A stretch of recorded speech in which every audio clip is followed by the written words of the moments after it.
We're going to have one more speaker, then we're going to have some door prizes and a lunch, and we're going to have someone speaking from Big Brothers Big Sisters. Now, as I said before, 1924 is the prime age, most dangerous age for doing violence and being a victim of violence. And 19 to 24 usually means college age. So violence on college campus is a huge issue when it comes to violence prevention. Our youth, and it's an incubator for maybe not always the best parts of society. But fortunately, here at UK, we have one of the best in the country. It's called the VIP Center.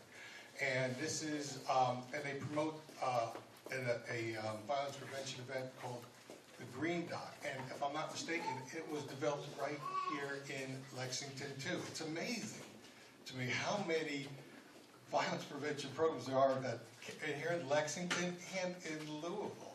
It's, one of the reasons for YouthAlert is that one program might reach another child, or another program will reach someone else. So now, without any further ado, let me introduce Dr. Matson from the University of Kentucky Violence. What does VIP stand for? Violence Intervention and Prevention Center. What she said. Well, good morning. How are you all? All right. Good. I'm Melanie. I work at the Violence Intervention and Prevention Center at the University of Kentucky, and I'm so glad to be here with you this morning. You know, oftentimes when I think about violence, I think about what would our world and what would our communities look like if we didn't have any violence.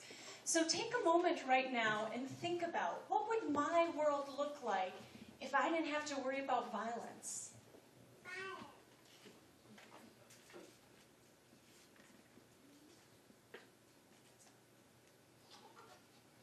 Might be, what might my school look like? What might my job look like? What might my bus look like? What might my neighborhood look like? Yes. It'd be peaceful. Right on. What else? I have a new expanded notion of freedom. Ah, freedom. True freedom. That's violence-free. What else? Yes. It'd be quiet. It'd be quiet. Peaceful, quiet, wonderful. Anything else? Would anybody feel safer to walk down the street or ride a bus or walk through the hallways at school or at work? Yeah, what else? A bus. A bus. Yeah, it would feel safe riding the bus. That's right on. So we envision that in our vision of what a violence-free world would look like. At the VIP Center, our mission is to eliminate the perpetration of power-based personal violence. And basically what we see as power-based personal violence is any type of violence that we commit against each other, whether it be bullying in the schools, harm against children, harm within the household against our family members and our loved ones. And we can eradicate this. We know that we can eliminate it. Make sure that it doesn't impact one more life. I'm going to tell you a story. It's a story of a beautiful day, just like it is outside right now. Sun is shining, and there's two people fishing at the creek. And they're sitting there just enjoying the beautiful day, sitting there with their fishing poles, just waiting for the next big catch. And, you know, they're waiting, they're maybe snacking on a few chips or crackers, watching the fish go by, once in a while getting a little tug on their line, but just enjoying the day. It's peaceful, they're free to just sit there and enjoy the weather and enjoy the day. Well, all of a sudden, these two people see something bobbing across the creek. And they're wondering, what is that? And they're looking and they're trying to see. And it looks like it's a person bobbing in there. And so the one person, of course, drops their pole and dives in and goes across and tries to see. Yep, it is a person. And so they grab them and they swim back to shore with them. Safe. One person, safe. So they're drying off and saying, are you okay? Are you okay? They rescued one person out of there, kept him from drowning. That's good. Good news, right? Well, all of a sudden, they see another person coming down. And they're thinking, what is going on? So, of course, dive right back in, go swimming out, get him, pull him back to shore. And then the floodgates open, right? All of a sudden, it's constant. One person after another. And they're seeing these people come floating down, grabbing them, bringing them into shore. And one of them says, now wait a second. Here we were fishing, having a fine time, but all of a sudden there's people repeatedly floating down the river. What are we going to do? And they say, you know what? I'm wondering what's going on upstream. I'm going to go up there and find out. So they trudge upstream to find out why are all of these people coming down the river. And we see that same thing happening, which is the point of primary prevention. Going up to figure out what is the source of the issue. How are the people ending up in the river that we can try and stop that? Nip it in the bud. Go upstream to prevent something from happening in the first place. And that's really what the green dot strategy is all about. Has anybody in here seen a movie like Outbreak or World War Z or Contagion? So in these movies, you see an epidemic. That at first it's just one person that maybe is getting a disease or turning into a zombie. Yikes, right? And then it's another person, and it just grows across the country, even across the world. And the doctors are working frantically. What is our solution? How are we going to solve this problem? How are we going to eliminate this epidemic? And they see these red dots popping up across a map. What are we going to do about this issue? Well, guess what? We believe that every red dot in our world related to violence, power-based personal violence, the harm against one another, each of those acts is symbolized by a red dot. And each of those acts, we believe we have a potential solution to. We believe that each one of those red dots can be stopped and eliminated by a green dot. So a green dot is symbolic of words or actions or even attitudes that each and every one of us can share to send that message that everyone deserves to be safe and violence will not be tolerated. So let's say that a red dot was potentially going to happen. Let's say we're riding the bus and we see somebody getting upset and yelling at the person that's sitting next to them. Now, we don't know, are they friends? Are they dating? Are they married? We don't know. But we know that we're seeing some concerning behaviors. And we know that we want to do something to stop it.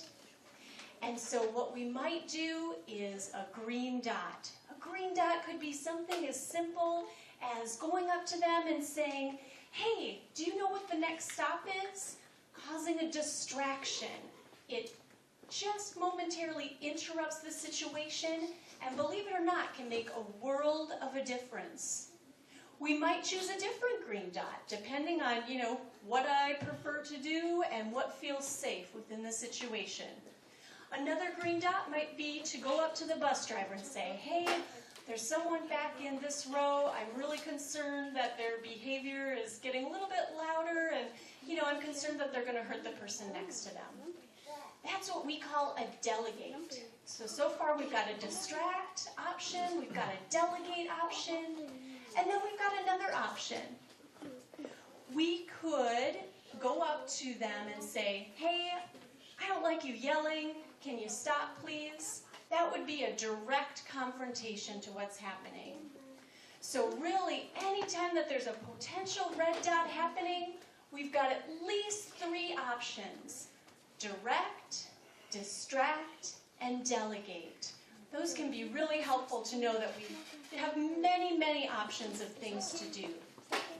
And we know that no one can do everything, but everyone can do something to stop the bullying, to stop the violence that's going on in our homes, in our schools, and in our neighborhoods. And I believe each and every one of us here can do something simple that symbolizes a green dot. So take a moment right now and think about, what kind of green dot could I do? Might be in your home, might be on your bus, might be in your school or at your workplace. Think about, what's a green dot that I could do?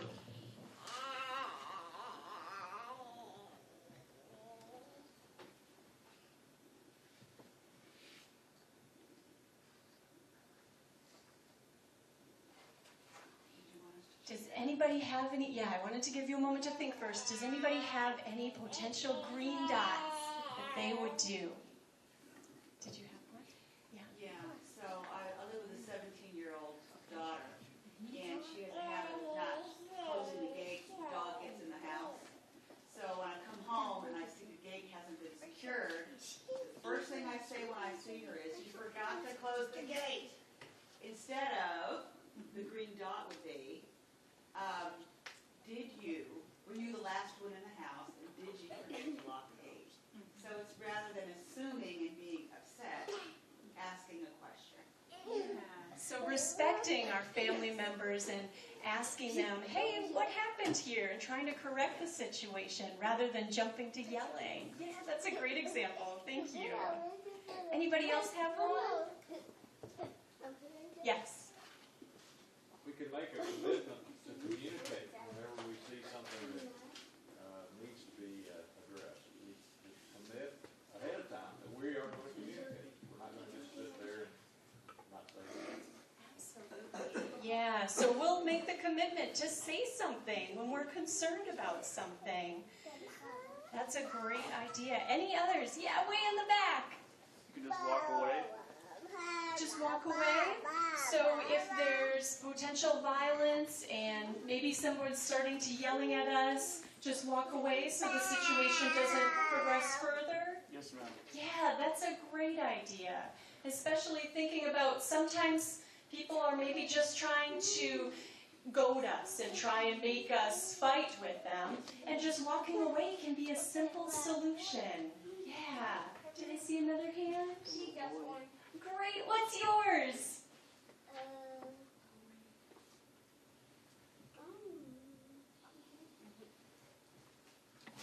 Is it hanging out with your brother, maybe? What's yours? Well, sometimes those green dots can be right within our family. And sometimes they might be at our school, sometimes they might be out in the neighborhood or at our church or our workplace, wherever it might be. There's always potentials for green dot. They can be in response to a situation, like walking away from a bully. They could also be proactive, so making the commitment to talk with others. Even if we're not responding to a situation, just making that commitment that, hey, I'm going to talk it out whenever I have a potential conflict with someone. And that way we make and shape a more peaceful world. Does any, yes? I would like to suggest that sometimes one can make things a little funny. I have a very common issue that I deal with. Like sometimes in Louisville area, our electricity sometimes goes off. And I have these candles and the matches and the flashlights all kept in one place. And when I can't find it, I always tell my wife that we must have had somebody come into our house and took everything away. So of course she immediately laughs and she knows that what I'm talking about. And because she has put it somewhere where you can't find it. So sometimes telling a joke can make the conflict ease down, right? Go down a little bit. It might be directly confronting what's going on. It might also cause a distraction. So interrupting and adding a joke to something can make it a little bit easier to resolve. Right on. All right, does anybody have any questions?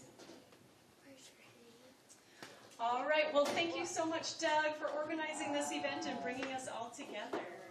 Thank you, Dr. Matson. Lexington gains is Minnesota's loss. You know, some of our youth here might just go to UK, and I strongly suggest looking up the VIP Center. This is the first time I heard Dr. Matson speak, and you cannot underestimate the safety aspect of colleges in around America. There's not a day go by I don't read something about a college campus life and something that shouldn't go on. So we're so fortunate to have this Green Dot program here. We're so fortunate to have Dr. Matson here at UK, and thank you so much for coming. Really appreciate it. All the way from Lexington via Minnesota. Now we're going to do a couple of door prizes, and then I'm going to see if Natalie's here from Big Brothers Big Sisters. Oh, there she is. I'm so sorry.